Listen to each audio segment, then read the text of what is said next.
Hello, everybody. As you know, I'm Lopez, and so we all heard the phrase "every vote counts," but the fact of the matter is not everybody actually goes out to vote. And I'll be the first one to admit that I have actually never voted, not one time in my life. But a big reason is because I grew up the majority of my life as a U.S. resident, and residents aren't eligible to vote. When I was 23, I gained my citizenship, and I was eligible to vote then. I'm 26 now, and I still have not practiced my right to vote. Not even during the last presidential election did I decide to vote. After this speech, however, I hope to convince you all to vote by sharing with you some information and details that have convinced me to vote. So, what exactly is voting?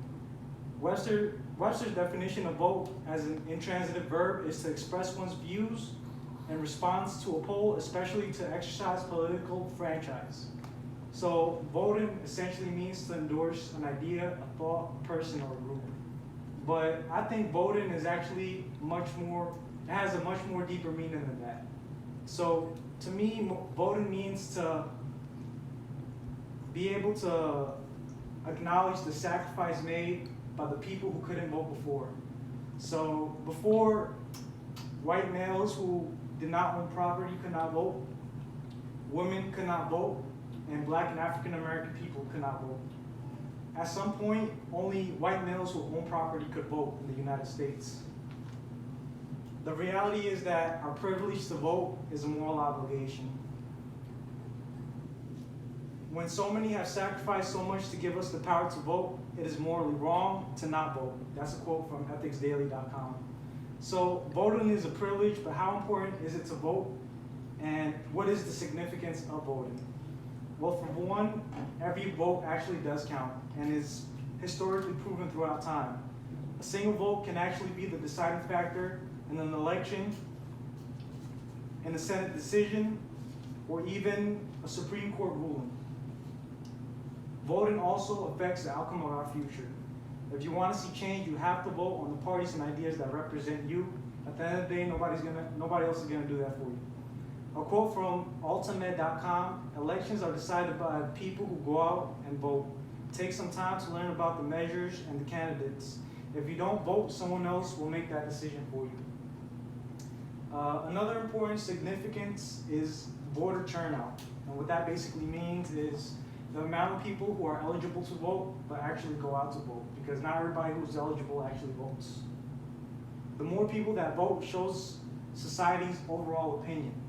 And in 2018, voter turnout was 53%, and that was, according to the US Census, the highest midterm turnout in over 4 decades.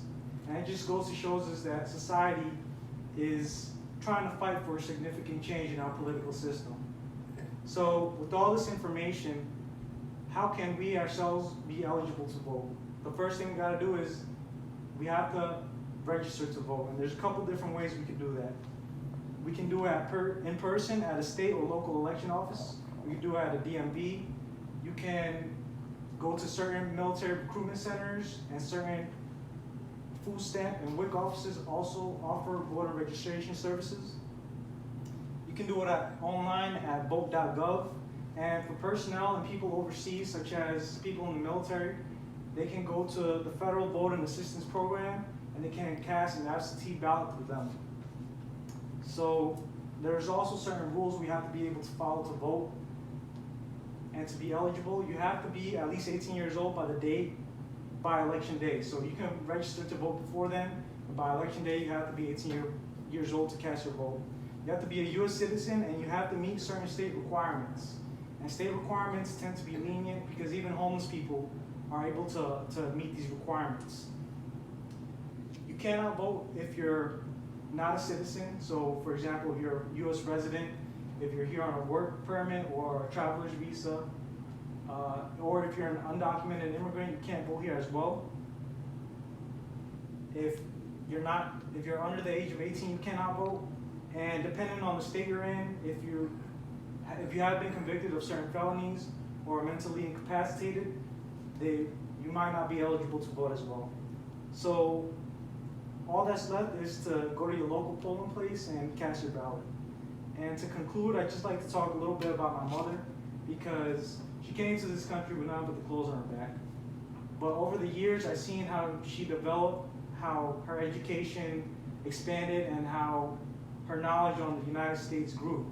And I've seen her concern over the country, and she used that to motivate her to study and essentially gain her citizenship. So she studied hard, she worked hard to get her citizenship.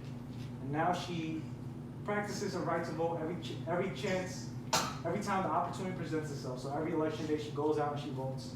And to me, she is the symbol of why it's a privilege for other people to be able to vote.